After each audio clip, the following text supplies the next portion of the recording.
Hi friends, I'm back for chapter 4 of Toys Come Home. It's called You Can Puke on Me. Well, now we know what happened to poor Bobby Dot and how StingRay got to be on the high bed. Lucky her. The girl's next birthday is 6 weeks after the end of Bobby Dot, or maybe 8 or 9 weeks, or possibly 4. StingRay's not very good at measuring time, though she wouldn't want to admit that out loud. It's been a bunch of weeks anyway, she thinks to herself. I know it's been a bunch of weeks. As a birthday surprise, the girl's parents buy her a new walrus, exactly the same model as before. It arrives in a cloud of pink tissue paper on the morning that is both the party and the actual day of birth. The walrus is fat and walnut brown, just like Bobby Dot was. But its eyes have a flat, unfocused look that make it seem more like furniture than someone to care about. The girl tries to love the new walrus.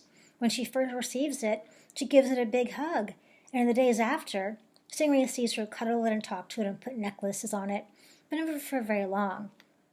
Always after a couple of minutes, the walrus is flung to the floor in favor of something else. The girl can't even think of a name for it, just calls it No Name Walrus. Even when the toys are alone, No Name Walrus never talks. It does not even smile or tilt its head like the rocking horse in the corner. Instead, it is silent and still, like the orca and the pirates in the bathroom. Maybe that's why the girl can't love it. In fact, she seems angry at No Name Walrus.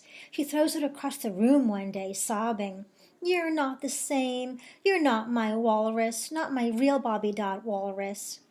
One day, the girl picks up No Name Walrus and puts him in her backpack. "StingRay wants to come too," she calls down the stairs to her mother. "Can I bring StingRay?" "We can't exchange StingRay," the mom calls back. "You've had her for a long time." "She wants to help me pick out something else. She wants to go to the store," calls the girl. StingRay's not at all sure she does want to go to the store. She's glad she's not being exchanged, whatever that is, but the store could be full of cash registers that ding so loud your ears hurt, and salespeople who put stickers on you, and long ropes of licorice people swing around their heads, and dressing rooms with too many mirrors so you can see yourself a million times. These are ideas StingRay has gathered from hearing the girl talk about stores, and she worries about them the whole time she and No Name Walrus are in the backpack, which is dark and smells like old fruit. But in the end, when StingRay comes squinting out into the light, the store is bright and cheerful, a room full of wooden shelves stacked with puppets and plush animals, puzzles, art supplies, and board games. "Sure, we can exchange this little guy," says the store clerk, checking the receipt the girl's mother offers her. StingRay looks once more at No Name Walrus's furniture eyes and sees nothing. "Goodbye," she whispers, just in case it can understand her. Then the clerk tosses it gently into a bin of other identical walruses, and suddenly StingRay cannot even tell which walrus she lived with for a week, and which are strangers. It was always a stranger walrus, she supposes. It was never going to be anything else. The girl's allowed to pick out a toy the same price as No Name Walrus. She browses the shelves of stuffed animals, holding StingRay by the tail. StingRay's never seen so many toys. It's kind of disturbing, actually. "Hello there," StingRay whispers to a woolly knit dolly with button eyes. "I like your blue dress." Dolly doesn't answer. "That's great ruffly lace," StingRay adds, friendly. Still no answer. It is a stranger dolly. The girl stops before a small plastic tiger with an angry, almost sour-looking face. "Excuse me," whispers StingRay, "may I offer a helpful tip?" No answer. StingRay persists, still whispering, "You might want to look a little more adorable. The goal is to make my girl want to take you home, not to scare the socks off her with your angry, toothy tiger mouth. You have to make yourself as lovable as possible. Look." StingRay makes her most lovable face. No answer from the tiger. As StingRay looks around the shop, all the toys seem asleep. Nobody moves or smiles or blinks.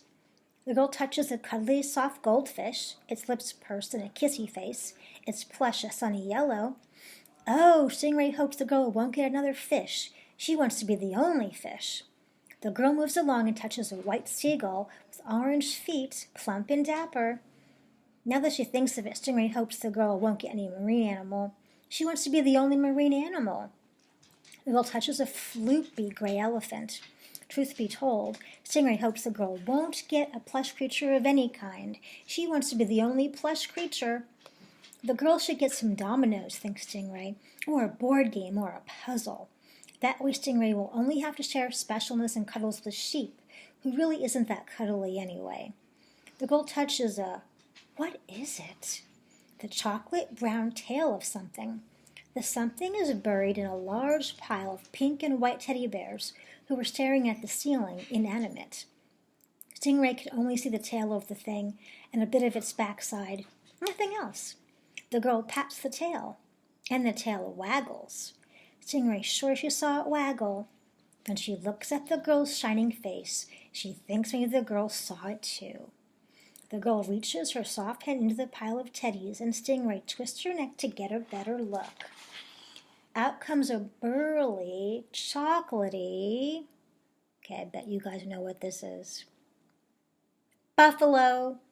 His nose is twitching just the tiniest bit in worry, and he looks ill, but StingRay can tell from his face that he's friendly.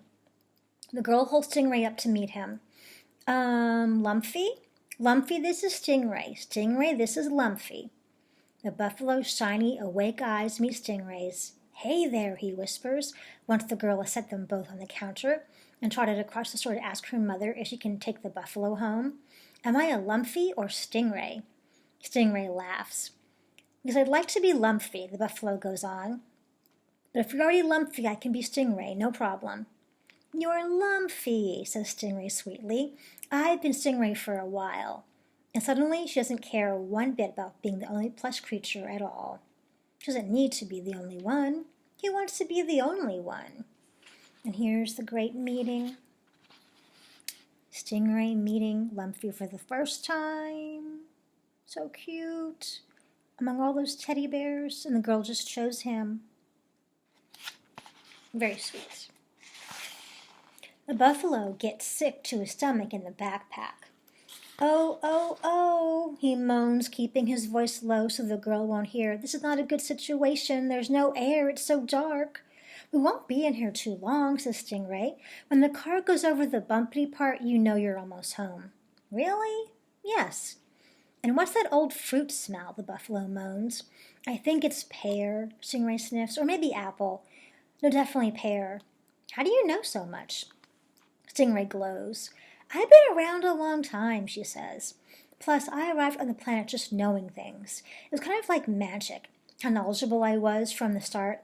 I don't think it happens to everyone. Lumphy moans. My tummy hurts. Do you know why my tummy hurts? It's probably worry, says StingRay, but also it could be motion sickness. Lumphy is sick to his stomach on the way up the stairs. He's sick when the girl bounces with him on the high bed. And when the girl is called downstairs for dinner, he is sick just sitting still on the carpet. I don't think it's motion sickness, he says, because there's no motion anymore. Are you going to puke? Asks StingRay. Maybe. StingRay feels a surge of generosity. Lumphy needs help. You can puke on me if you need to, she blurts. Okay, says Lumphy, thanks. They wait. Finally, Lumphy makes an embarrassed noise. What's puke again? He asks. Throw up. But I thought you said I could puke on you. You can puke on me, says StingRay, full of simple joy at her gut instinct that Lumphy is a deeply excellent person. Because you are my friend now. It's an honor to have a friend puke on you. It is? It's like a huge compliment. She made this up herself, but it was so long ago that StingRay believes it now. Lumphy rubs his face with one front paw. Maybe I don't understand compliments yet. Well, there are other ways to give them, says StingRay. Like you could tell me I'm an especially pretty color. Oh, says Lumphy. Or you could say that I'm your friend too. Oh. Are you still going to puke? Asked StingRay. Maybe. I don't feel good. Go ahead, StingRay cries. I don't mind a bit. Although now she's remembering that if she gets puked on, she'll have to go down in the basement and be washed and probably dried, which actually sounds like a horrible idea. There's a terrifying pause. Lumphy looks fantastically ill. StingRay wonders if she can take back her offer. No, she can't take it back. She makes that fear noise without meaning to again. If she takes it back, Lumpy won't be friends with her. He looks even more ill. StingRay squeezes her eyes shut and waits for it. I don't think I can actually puke, Lumpy finally says. He sounds a bit disappointed, because I don't eat anything. Phew. How could I forget, StingRay says. Of course you have to eat to actually puke. I don't know how I could forget that for a second like I did, because I totally know all about that. Sorry I can't puke on you, says Lumpy. That's okay. They're silent for a moment. Hey, do you know what? Asks Lumpy. What? You are an especially pretty color, says Lumpy. And that is the end of chapter 4. Well, now we know how Lumpy came to be in the girl's house. So sweet, a new friendship. All right, I'll see you soon, friends.